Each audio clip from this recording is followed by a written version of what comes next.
Well, they are three of the world's finest comedic actors, appearing in countless TV favourites and taking home their share of gongs at award ceremonies. Now, Kristen Schaal, Tony Hale and Matt Oberg are taking over the airwaves with their new podcast celebrating some of the most extraordinary humans on the planet.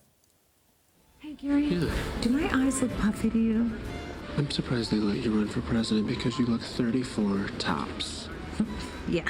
You know Tony Hale for his hilarious Emmy-winning performance opposite Julia Louis-Dreyfus on Veep, and as Mummy's boy Buster Bluth in Arrested Development. So, is there a girl in your life? Well, I would hardly call my mother a girl, but yeah, she's still very much a part of my life. Kristen Schaal became a fan favourite on Flight of the Conchords and the hysterical What We Do in the Shadows. We sent 500 ravens! Yes, but we have a telephone. I'm shocked and appalled that you didn't raven us back. We didn't know how. And has stolen scenes in everything from Modern Family to 30 Rock.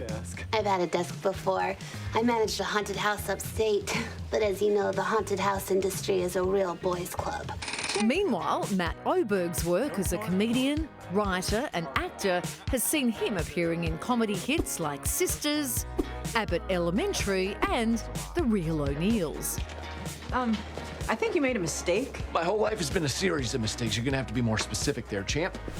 Now with The Extraordinarians, the superstar trio is blending comedy with curiosity, inviting extraordinary guests who have defied odds, set records and become outstanding in their somewhat bizarre fields. We talked to people who have broken records on slacklines suspended by hot air balloons. Yep. We're talking to people who have done multiple flips on trampolines. You'll have to tune in to find out how many flips they did. This podcast is so competitive, they make you just talk and talk. Guys, we're watching a spin out.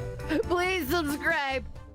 Oh, this looks great. Tony, Kristen and Matt join us now live out of LA in a very cool studio. Hi, guys. Tony, explain this podcast to us, because it's not exactly what people would think they're tuning into.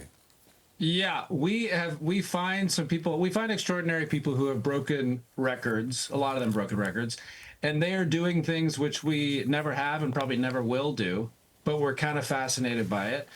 I'm terrified of heights, and we're interviewing people who like to slackline between two hot air balloons. Yeah. And then we kind of talk about our experiences with it. And this is Charles. This is Kristen's dog. This is very LA for us to have a dog with us right now. Yeah, we clocked Charles. He's gorgeous. Kristen, we love a record breaker here on The Morning Show.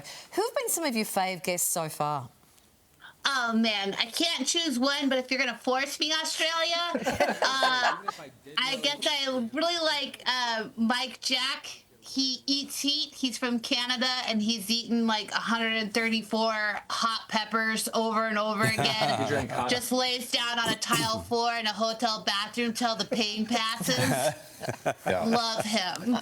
Hey, Matt, you all have a lot of ties to each other through your careers, of course. What are your favourite things about collabing with these co-hosts, sitting on the lounge, talking rubbish? Well, you might have this experience as well, but we get to interview people who we would never speak to. We're kind of like three ants accosting a child at a party, you know? Yeah, and that's fine. Those conversations are timed, so once you can kind of wrap them up and not feel like a jerk. You can be like, all right, well, goodbye. That's our time. Yeah. For people at home sort of watching the three of you, your faces are very familiar. Tony, we wanted to take you back to some of your work. You won 2 Emmys for your work on Veep. But the night you won, you also featured in your co-star's acceptance speech. Let's have a look. And the Emmy goes to Julia Louis-Dreyfus.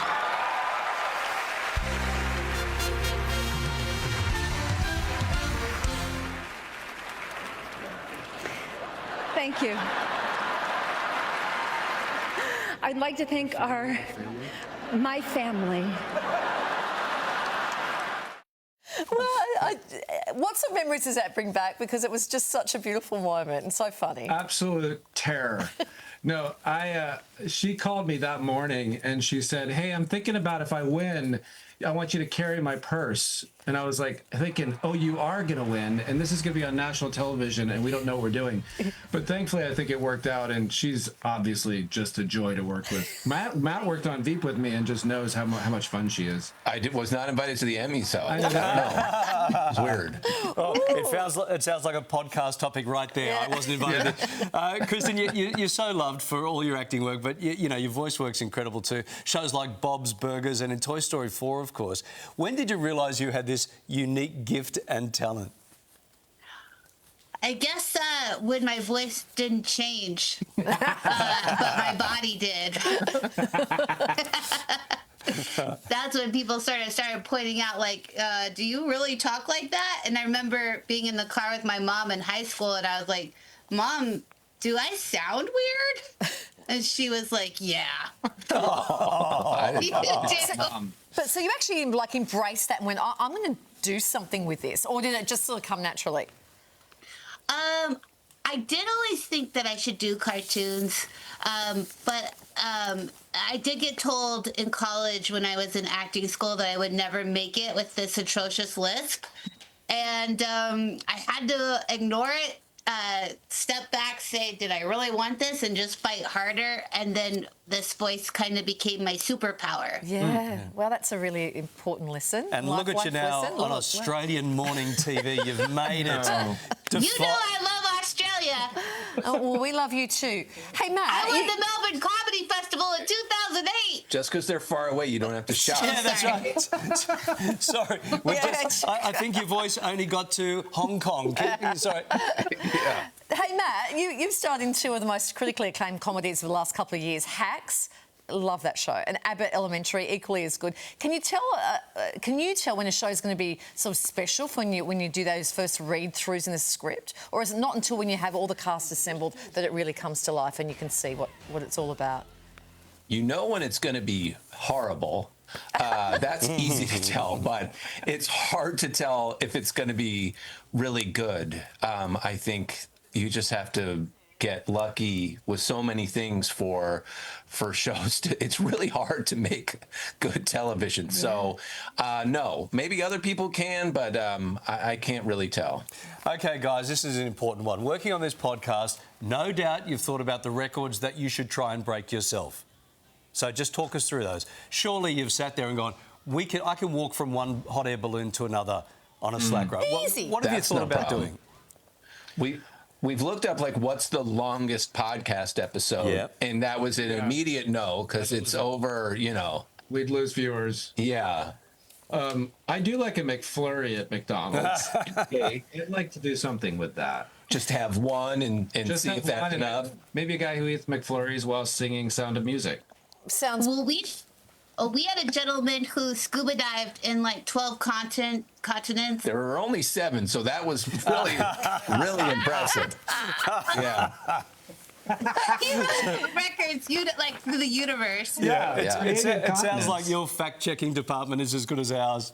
You don't have one.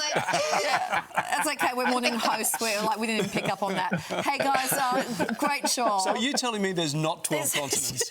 Apparently there's only 7. Wow. No. And Matt also said it's really hard to make good TV. Yeah, like tell us about it, Matt. We know. Congratulations. You guys are doing great. I want to see what the new emojis are, so we're going to keep watching. Yes. Yeah. Keep it locked, guys. Good stuff, guys. The Extraordinarians podcast, that's what you're looking for. That's what it's called. It's produced by Headgum and is out now wherever you listen to your podcast. We have a world record. We could go on that podcast what was with ours them. again? It was undressing and dressing Santa Claus. Oh, that's right. I was the Santa Claus and you had to undress Strip me you. and then dress me.